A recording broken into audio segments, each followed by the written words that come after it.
Anyway, so hello everyone. My name is Denise. I'm also member of the Somerville Renters Committee. And once again, welcome to everyone in this meeting. And thank you for each one of you that share your stories here tonight. I know it's so hard to be vulnerable. And I just want you to know that I see you. I don't want to share my story here now because I also have the same feelings towards, especially with food stamps and how they treat us. I'm not Hispanic, but I'm Latina as well. So it's hard. It's hard. We know the struggle. So I see you. But we are now transitioning to our meeting's main topic. This month, we will talk about food insecurity. As many of you know, this month is the last month folks are receiving extra SNAP benefits. If you have a SNAP, also known as food stamps, you will notice that starting next month, you will not receive the extra $95 that has been added to your account since the early pandemic. It doesn't seem much, but helps a lot with the monthly groceries. Folks that have SNAP benefits will continue receiving the maximum amount per their household. But what if you and anyone in your house are not qualified to receive SNAP benefits? What should you do and where should you go?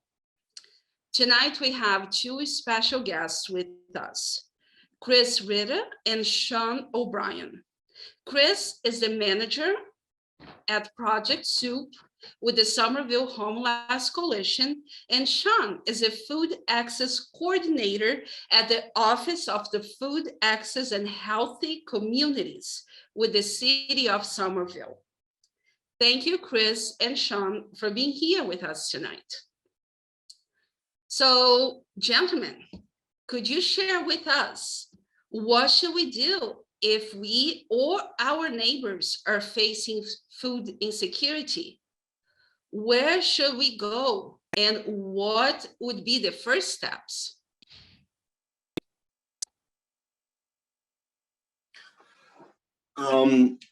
I'd be happy to go first. There are many places in Somerville to go, but the one that I can speak from personally is Project Soup, which is located at 165 Broadway in East Somerville. We're open 5 days a week from Tuesday to Saturday, and it's a couple different hours on each of those days, including into the evening until 7 o'clock on Thursdays. And from 9 to 12 on Saturdays as well, hopefully to reach anybody who's working or working different hours. All that's required to enter Project Soup is proof of residency in Somerville. That can be anything from a gas bill, a piece of mail. I've used a parking ticket before, anything at all that has your name on it, or the head of household's name on it, and an address in Somerville, and we can get you registered in Project Soup in just about 15 minutes. Once you get in, you can come in twice a month for a load of groceries. I like to say up to about $100 up to $120 worth of groceries.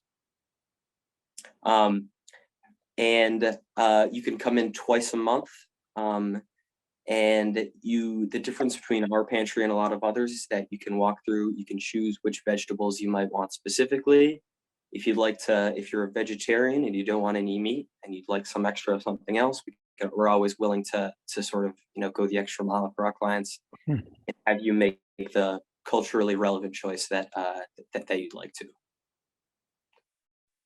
We also offer community dinners.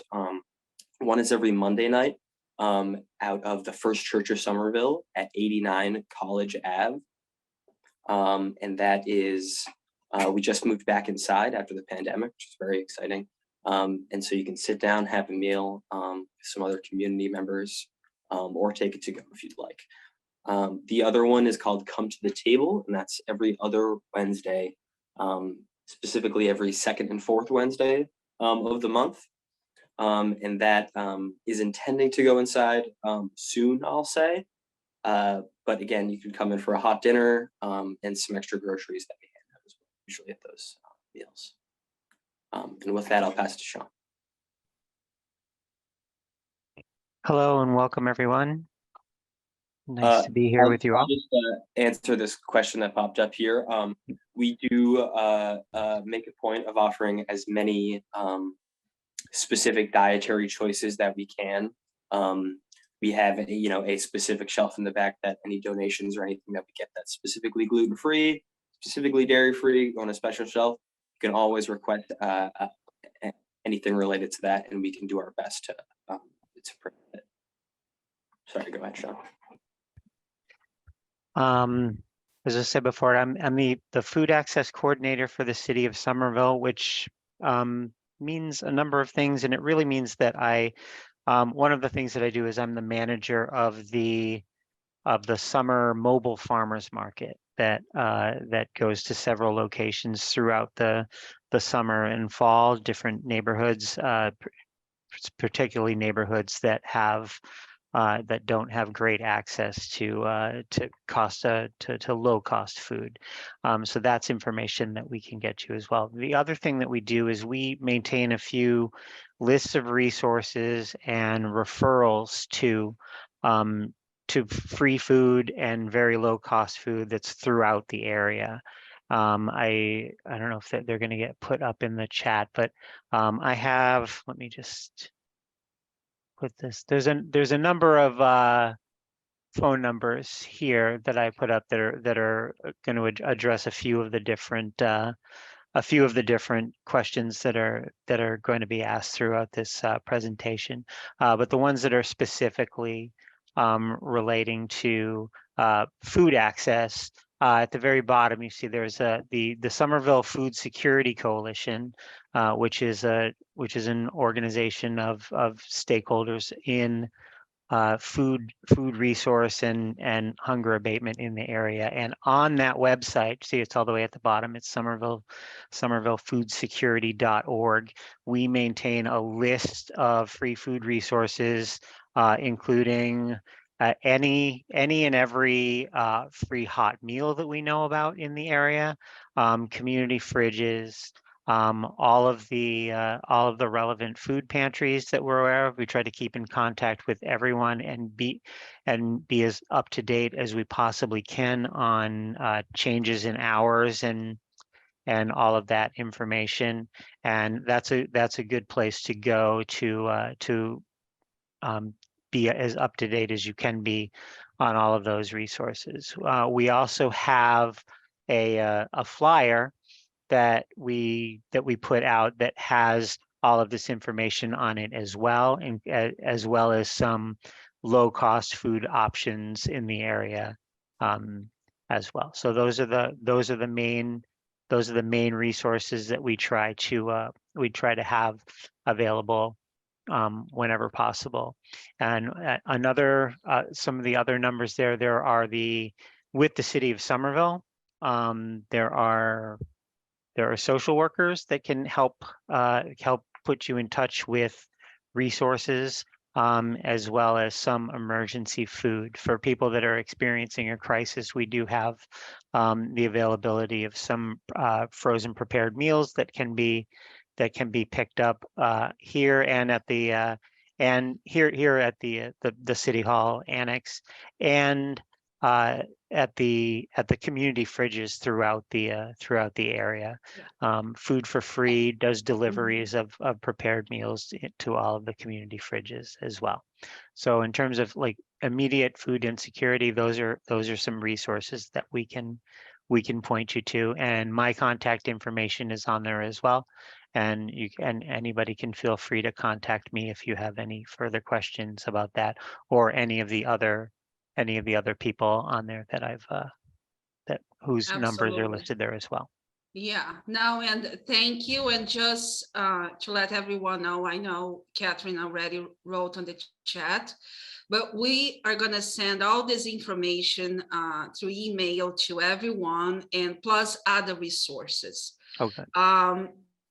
So I just want to follow up question with Chris here from something that he said, and I want a yes or no answer because we don't have much time. Sorry. So for identification, if a student goes there, can he or she or they show their student ID, or just open their phone and show the Aspen account that they are Somerville resident to get some food for her? Again, so it'll only be the very first time that they'll have to show any form of identification or proof of residency. But a Somerville school ID would certainly count. Yeah. Okay, thank you.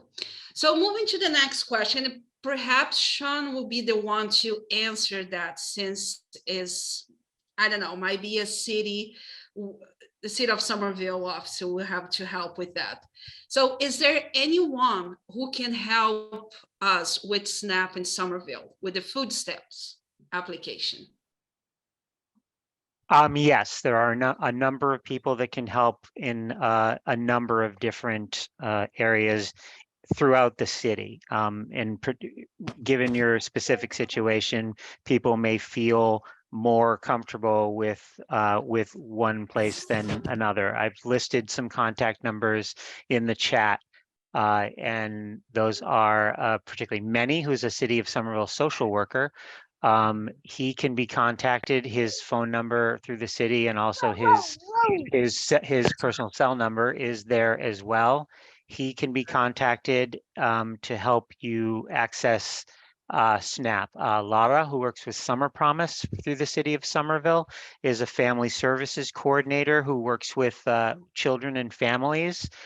She can be contacted as well. Her phone number is in there as well. She can help connect people with SNAP and WIC, and also Chris's colleague Shamali at Project Soup, who's he can help. He's a case manager there, and he can help people with access SNAP, as well as with sensitive to immigration status, as well as many through the city of Somerville are very experienced with helping people navigate that. Sounds great. And all in different language if the community needs, right? Yes. Okay, Yes. sounds A great. number of different Yeah. language capacity. Yes. Yeah, and at Project Soup, we have staff members that speak Spanish, Portuguese, Haitian Creole, and English. And That's then awesome. volunteers, abound that speak Chinese and Russian and Armenian too. So That's great, because we do need that in our community. And just to make it clear to those that don't know what is WIC, WIC is a program for pregnant women and families, like kids until age of 5. So you can get different type of foods, and also formula, which is very expensive. And one thing that I want to mention here as well, before we move to the next question about SNAP, food stamps. So for those that are not qualified because of their immigration status, but they have children that were born here in America. So the children are qualified depending on your income, of course. So you can apply. The DTA office, which is the office that you apply, they're gonna say you are not qualified, but your children are, and you're gonna receive the benefits for your children, and you can use that.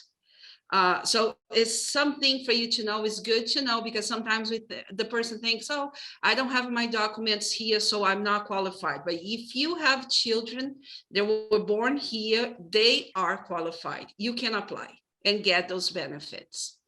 So moving to the next question, what are the best resources in Somerville for those who are undocumented? And how often can these resources be accessed? And does the amount that receive depends on the size of the household, or is the same for all? So we have just a few minutes, and I'm so sorry, but we are all curious. I'll go very quickly. So undocumented citizens can certainly come to Project Soup. Again, all we need to know is a proof of address in Somerville. Besides that, no problem at all. I'm sorry, I don't remember what the second question was. But the third question was, it is dependent on the size of the family. That said, I would say that, what we allot for one person tends to be probably more than one person could, could eat in, let's say, 2 weeks. And again, you can come twice per month to Project Soup. Okay. I think that was the second question. Yeah. And I would just want to add that in terms of with people that are dealing with immigration status questions, I would strongly defer to our local experts in that, being the city social workers and Shamali at Project Soup are excellent at helping people navigate those very, very tricky waters, and also putting people's concerns, making them feel more comfortable with the fact that they can access these things for their children, because sometimes people do get very nervous about the idea that they may not qualify for benefits, but their children do, but they're still very reluctant to make that call. I would just encourage people to ask for assistance in that, because these people do it all the time, and they're very sensitive to it, and they're very, very good at it. And also, virtually every food pantry that I'm aware of provides help to people regardless of their immigration status in the local area. That's wonderful. That's wonderful. And again, we all gonna share this information with every single one of you here, and even more, because we have more information, other resources that Somerville offers as well. So those were my questions, and I'm gonna give 1 minute here only, open open to the public now to see if you have any question. Might be on chat, or I see Vitalina Diaz hand up. So if you have a question, you can ask now. It's not really a question, but I wanted to just make a comment that in the public schools, they're also giving out food on the first Tuesday of each month. And this helps a lot because they give you rice, pasta, oil, milk, potatoes, and they've got different kinds of vegetables and fruits. So it's something that's really, really helpful, and it's really important for all of us to know about. And anyone who has kids in the public schools can benefit from this. And anyone who's got kids in Somerville. That is so right. So the box calls food for free, and what you need to do is contact, if you have kids in the Somerville Public School, is contact your school liaison, and they will sign you up for that. And the school also offers, it's very limited, but it's a card that calls carrot card. And they give $25 per children. So there are many different types of resources. Some things are very small, but helps little by little, it helps. Again, all this information we're gonna share with you guys, and we don't want to stretch too much more of our time here. I just want to thank again, Sean and Chris, for your time. And for being here, for explaining, for sharing all the resources with us here and through emails as well. And I'm sure we're going to have some questions, go back to you with more questions. So thank you for being here tonight. Thanks so much And for having me. of course, absolutely. And before we move to the breakout room, I just have a few announcements. Actually, a couple now, because I already shared that we're gonna share everything on email with you guys. But I would like to encourage each one of you to register for the Leadership Development Institute, the LDI, which will happen next month. An email was sent yesterday to the community with all information. Please let the facilitator in your breakout room know if you haven't received anything yet. Registrations are due on March 24 at 5 p.m. I did that last year. You can see me all the way on the back in this picture, right? I don't know, back of the balloon, that is Calvin and then me. And if I can summarize my experience, I would say that I learned a lot of new skills in this training. I met great folks, and I ate delicious food every single meeting. So I was crazy for the Taco Loco meals that we had over there. And my last announcement is about our next renters meeting that will happen on Wednesday, April 19. So save the date on your calendars already and stay tuned for the registration link. So now we are going to transition to the breakout room. Please do not leave this meeting.